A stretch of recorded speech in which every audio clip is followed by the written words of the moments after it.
आप सभी को आंवला नवमी की हार्दिक शुभकामनाएं। भगवान श्री हरि विष्णु और माता लक्ष्मी की कृपा सदैव आप और आपके समस्त परिवार पर बनी रहे।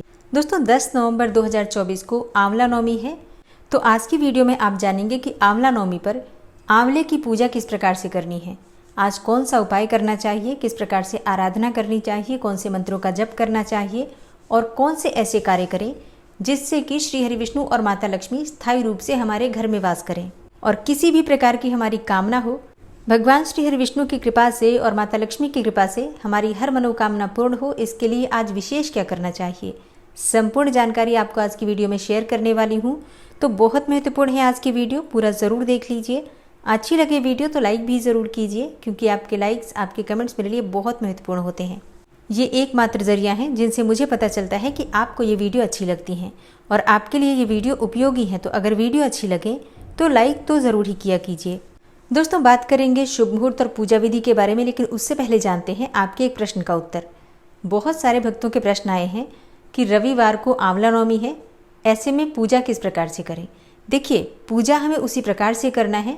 तिथि का महत्व बहुत अधिक होता है, क्योंकि नौमी तिथि रविवार को ही पड़ रही है, इसलिए हम रविवार को पूजा कर सकते हैं। अब दशमी तिथि में तो पूजा करेंगे नहीं और ना ही हम अष्टमी में कर सकते हैं, ठीक है। तो नौमी तिथि रविवार को है, बिल्कुल पूजा की जाएगी, कोई दिक्कत नहीं है।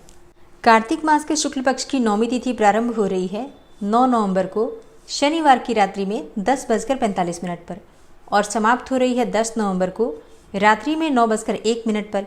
तो सूर्योदय कालीन उदया तिथि जो हमें प्राप्त हो रही है वो 10 नवंबर को रविवार के दिन ही प्राप्त हो रही है।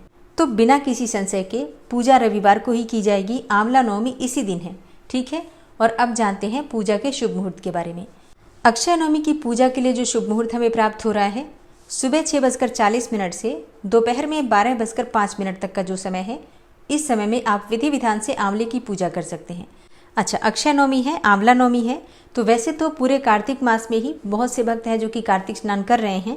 मान लीजिए आप नहीं करते हैं हर रोज, तो भी आप ब्रह्म मुहूर्त में स्नान अक्षय नवमी के दिन जरूर कीजिए। तो अक्षय नवमी में ब्रह्म मुहूर्त का समय आपको प्राप्त हो रहा है सुबह 4:55 से सुबह 5:47 तक। इस समय में आप स्नान करें, श्रेष्ठ फल की प्राप्ति होगी। अच्छा, अभिजीत मुहूर्त का समय नोट कर लीजिए, 11:43 से, मतलब सुबह 11:43 से दोपहर में 12:27 तक अभिजीत मुहूर्त रहेगा। इस समय में आप कोई भी शुभ कर्म करते हैं, मंत्रों का जप करते हैं, पूजा पाठ करते हैं, कोई दान धर्म करते हैं, तो उसका फल आपको कई गुना होकर प्राप्त होता है। अक्षय नवमी के दिन बहुत सारे शुभ योगों का संयोग हमें प्राप्त हो रहा है। 10 नवंबर को सुबह 10:59 से रवि योग का प्रारंभ हो जाएगा, जो कि अगले दिन 11 नवंबर को सुबह 6:41 तक रहेगा। अक्षय नवमी के दिन पूरे दिन ध्रुव योग है। इस समय में जो हम पूजा पाठ करते हैं वो कभी भी नष्ट नहीं होता, हमेशा स्थिर रहता है। वैसे भी अक्षय नवमी के दिन जो हम पूजा आराधना करते हैं, मंत्रों का जप करते हैं, इसका फल कभी भी नष्ट नहीं होता। अच्छा, ऐसा नहीं है कि हम अच्छे काम करें तो ही उसका फल नष्ट नहीं होता। अगर हम गलती से भी कोई गलती करते हैं तो उसका फल भी हमें संचित रूप से पाप कर्म के रूप में प्राप्त होता है। इसलिए जब भी अक्षय नवमी हो या कोई भी ऐसी शुभ तिथि होती है, तो ऐसे में हमारा पूरा प्रयास होना चाहिए कि हमसे गलती से भी गलती ना हो। किसी की निंदा, किसी की चुगली, किसी के बारे में अपशब्द करना, क्रोध करना, ये सब कार्य इस दिन नहीं करना है, ठीक है। जितना हो सके शुभ कर्म कीजिए। और अब जानते हैं कि आंवला नवमी के दिन आंवले के वृक्ष की पूजा किस प्रकार से करें, कौन सा उपाय करें, कौन से मंत्र का जप करें, कितनी बार परिक्रमा करें, ठीक है।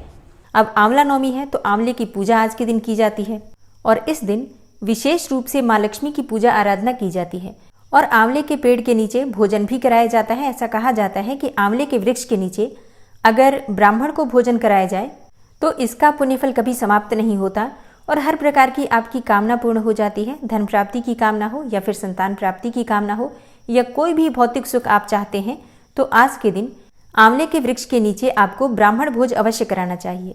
इसके विषय में एक कहानी भी है और ये कहानी भी स्वयं माँ लक्ष्मी की ही है। एक बार जब देवी लक्ष्मी पृथ्वी का भ्रमण करने आई तो रास्ते में उन्होंने भगवान विष्णु और शिव की एक साथ पूजा करने की कामना की। लक्ष्मी माँ ने माना कि विष्णु और शिव को एक साथ कैसे पूजा जा सकता है। तब उन्होंने महसूस किया कि तुलसी और बेल की गुणवत्ता एक साथ आंवले के पेड़ में ही पाई जाती है। तुलसी को भगवान विष्णु से प्रेम है और भगवान शिव को बेलपत्र से प्रेम है। तो माता लक्ष्मी ने आंवले के पेड़ को विष्णु और शिव का प्रतीक मानकर आंवले के पेड़ की पूजा की। पूजा से प्रसन्न हो गए भगवान, और भगवान विष्णु और भगवान शिव दोनों ही प्रकट हो गए। अब लक्ष्मी माता ने दोनों के लिए भोजन तैयार किया आंवले के पेड़ के नीचे, और उसे श्रीहरि विष्णु और भगवान शिव को परोसा। इसके बाद उन्होंने उसी भोजन को प्रसाद रूप में स्वयं ग्रहण किया। तो जिस दिन ये घटना हुई थी उस दिन कार्तिक मास के शुक्ल पक्ष की नौमी तिथि थी, इसलिए ये परंपरा उस समय से ही चली आ रही है। तो अगर आपके घर के आसपास आंवले का वृक्ष है तो आप वहां जाकर भोजन बना सकते हैं, और भोजन बनाकर आप ब्राह्मणों को भोजन करवा सकते हैं। लेकिन ऐसी सुविधा सबके आसपास नहीं होती है, तो ऐसे में क्या करें, किस प्रकार से आंवले का हम लाभ ले सकते हैं। देखिए, ऐसे में आप चाहें तो अपने घर में एक गमले में आंवले का पौधा लगा लीजिए और घर में भोजन बनाइए। आंवले का पौधा वहीं रख दीजिए, मतलब रसोई में आप छोटा सा आंवले का पौधा रख सकते हैं गमले में करके। और फिर जब भोजन तैयार हो जाता है तो जिस स्थान पर सब लोग भोजन करते हैं उसी स्थान पर आप आंवला रख दीजिए, और वहीं पर आप ब्राह्मण दंपति यानी कि ब्राह्मण और उनकी पत्नी को बुलाकर भोजन करवाइए। इससे भी आपको उतना ही लाभ होगा। और अगर ऐसा भी संभव न हो, मतलब आंवले का पौधा अगर आप गमले में भी नहीं लगा पाते हैं, तो थोड़े से आंवले एक दिन पहले खरीद कर लेकर आइए और एक पात्र में करके अपने घर की रसोई में रख दीजिए। और फिर रसोई में आप भोजन बनाते हैं तो आपको इससे भी समान ही लगभग पुण्यफल प्राप्त होता है। इसी प्रकार से जहाँ पर आप भोजन करते हैं वहाँ पर भी एक पात्र में आपको आंवला अवश्य रखना है। और आंवला नवमी के दिन आंवले का सेवन करना भी बहुत श्रेष्ठ माना गया है। तो आप चाहें तो थोड़े से आंवले उबाल कर या फिर उसका अचार बनाकर, मुरब्बा बनाकर भी या फिर चटनी बनाकर भी खाने में प्रयोग कर सकते हैं। तो इससे भी आपको इस दिन का शुभ फल प्राप्त हो जाता है। घर के मंदिर में जब आप पूजा आराधना करते हैं तो सुबह के समय या फिर शाम के समय, जो भी आपके पास समय उपलब्ध हो, आपको थोड़ा सा आंवला भगवान को अवश्य अर्पित करना है। मतलब भगवान श्री विष्णु को, माँ लक्ष्मी को, भगवान भोलेनाथ को आंवले का भोग आप लगा सकते हैं, मतलब आंवला अर्पित कर सकते हैं। और बाद में इस आंवले को किसी ब्राह्मण को या किसी धर्म स्थान में दान कर दीजिए। और अब बात करते हैं कि आंवला नवमी के दिन आंवले की पूजा किस प्रकार से करें। देखिए, अगर आपके घर के आसपास कहीं पर भी आंवले का वृक्ष है तो सबसे पहले तो जाकर वहां पर थोड़ी सी साफ सफाई कर दीजिए। मतलब अगर संभव हो तो एक दिन पहले ही साफ सफाई कर लीजिए, और अगर ऐसा नहीं कर पाते हैं तो उस दिन भी जाकर और पौधे के पास साफ सफाई कर सकते हैं। तो जैसे कि आंवला नवमी के दिन आपको प्रातःकाल जल्दी उठना है। सुबह उठकर नित्य कर्मों से निवृत्त होकर आप स्नान कर लीजिए। इसके बाद जैसे कि आप प्रतिदिन जो पूजा करते हैं, भगवान सूर्यदेव को जल देते हैं, अपने घर के मंदिर में पूजा करते हैं, जो भी आप प्रतिदिन की पूजा आपकी है वो कर लीजिए। फिर इसके बाद आंवले की पूजा की सामग्री आपको लेना है। आंवले की पूजा में सामग्री क्या चाहिए? देखिए, आंवले में आज के दिन कच्चा दूध अर्पित किया जाता है।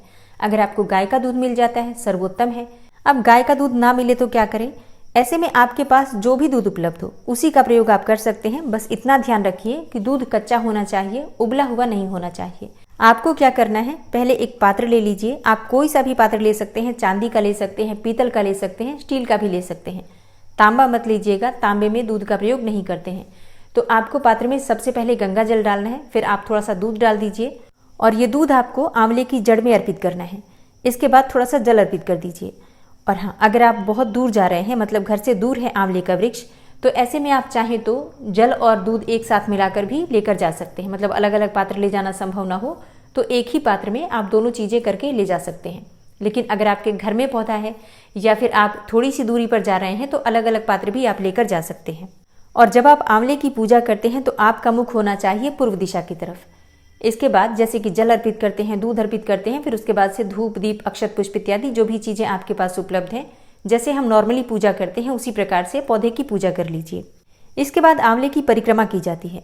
तो अपनी इच्छा के अनुसार, अपने समय के अनुसार आप चाहें तो 5 बार भी आंवले की परिक्रमा कर सकते हैं, या फिर 11 बार, 9 बार भी कर सकते हैं। इसके अलावा आप चाहें तो 108 बार भी कर सकते हैं। मतलब परिक्रमा आपको कितनी बार करना है ये पूरी तरह से आपकी अपनी इच्छा पर निर्भर करता है। वैसे कम से कम 9 बार आंवले की परिक्रमा करनी चाहिए। और जितनी बार भी आप आंवले की परिक्रमा करते हैं उतनी बार आपको कच्चा सूत लपेटना होता है। आप चाहें तो कच्चा धागा लेकर जा सकते हैं या फिर कलावा भी लेकर जा सकते हैं। आंवले की परिक्रमा करते हुए धागा लपेटते जाइए, और गिनती करने के लिए आप चाहें तो आंवले का ही प्रयोग कर सकते हैं, या फिर आप चाहें तो मूंगफली या चने का भी प्रयोग कर सकते हैं। वैसे आंवला नवमी है, कहा जाता है कि आंवले के द्वारा ही आंवले के वृक्ष की परिक्रमा करनी चाहिए। तो आंवला ले लीजिए, जितनी भी परिक्रमा आपको करनी है उतनी बार आपको आंवला अर्पित करना है। और जो सारे आंवले इकट्ठे हो जाएं, मतलब जितना आप परिक्रमा पूरा कर लेते हैं, फिर जितनी भी संख्या में आपके पास आंवले इकट्ठे हो जाते हैं, आप ये सभी आंवले किसी ब्राह्मण को दान कर दीजिए। आंवले के पौधे के पास आपको दीपक अवश्य प्रज्वलित करना है। हो सके तो थोड़ा सा कपूर जलाकर आंवले के वृक्ष की आरती कर लीजिए। क्योंकि आंवले के वृक्ष में ब्रह्मा, विष्णु, महेश तीनों देवताओं का वास माना गया है और माँ लक्ष्मी तो स्वतः इसमें विराजित रहती ही हैं। तो आंवले के पौधे के पास आपको शुद्ध घी का या तिल का एक दीपक भी प्रज्वलित करना है और अगर संभव हो तो कपूर से आरती भी कर लीजिए। और अगर आप घर में ही पूजा कर रहे हैं तब तो सारी सामग्री आपके पास, मतलब बहुत दूर लेकर जाना नहीं है, तो सारी सामग्री लेकर बैठ जाइए। हो सके तो राधा कृष्ण की मूर्ति या फिर फोटो है तो वो रख लीजिए और फिर विधि विधान से आराम से बैठकर परिवार सहित पूजन कीजिए। और अगर आप आर्थिक रूप से बहुत अधिक परेशान हैं, मतलब अपार धन संपदा की कामना है जो कि सबकी होती है, तो आपको चाहिए कि आंवले के वृक्ष के पास बैठकर या आंवले के पौधे के पास, अगर घर में पौधा है तो घर में भी बैठकर कनकधारा स्तोत्र का पाठ करें। जितनी बार आप कनकधारा स्तोत्र का पाठ करते हैं उतनी बार एक आंवला वहां पर एक पात्र में करके रखते जाइए। तो कम से कम 11 बार आपको कनकधारा स्तोत्र का पाठ अवश्य करना चाहिए और 11 आंवले अर्पित कर दीजिए और ये आंवले आपको किसी ब्राह्मण को दान करना है। विश्वास कीजिए, बहुत जल्दी चमत्कारी अनुभव आपको प्राप्त होगा। और जैसा कि शास्त्रों में कहा भी गया है कि आंवला नवमी एक ऐसा दिन है जिस दिन अगर आप कोई भी शुभ कर्म करते हैं तो उसका फल आपको जन्म जन्मांतर तक प्राप्त होगा। तो मतलब अब जो आप लक्ष्मी की आराधना करेंगे तो जन्म जन्मांतर तक आपको धन की कमी नहीं होगी। तो कर लीजिएगा, कोई इतना मुश्किल नहीं है कनकधारा स्तोत्र का पाठ करना। अगर नहीं कर पाते हैं पाठ स्वयं से तो आप क्या करेंगे, पूजा कर लीजिए अच्छे से और वहीं पर कनकधारा स्तोत्र आप मोबाइल पर चला कर रख दीजिए और हाथ जोड़कर माँ का ध्यान करके सुन लीजिए आप, इससे भी आपको लाभ होगा। और कनकधारा स्तोत्र की वीडियो इस चैनल पर अपलोड है, आप सर्च करके देख सकते हैं। तो आज का दिन बहुत विशेष है, पूजा अवश्य कीजिएगा। घर के आसपास आंवला हो तो वहां जाकर कर लीजिए, नहीं तो अपने घर में ही छोटे से आंवले का पौधा लगा लीजिए। तो दोस्तों, आंवला नवमी से संबंधित ये है आज की वीडियो। उम्मीद करती हूँ आपके लिए उपयोगी होगी। और हाँ, हो सके तो वीडियो को ज़्यादा से ज़्यादा शेयर कीजिए जिससे कि दूसरे लोगों को भी इस वीडियो का लाभ प्राप्त हो। और अगर आप चैनल पर पहली बार आए हैं, अभी तक आपने चैनल को सब्सक्राइब नहीं किया है, तो आज की वीडियो अगर आपको अच्छी लगे तो चैनल को सब्सक्राइब करके बेल आइकन को जरूर प्रेस कर लीजिए। इससे ये होगा कि इस चैनल पर जो भी नई वीडियो अपलोड होंगी उनकी नोटिफिकेशन आपको सही समय पर प्राप्त होगी।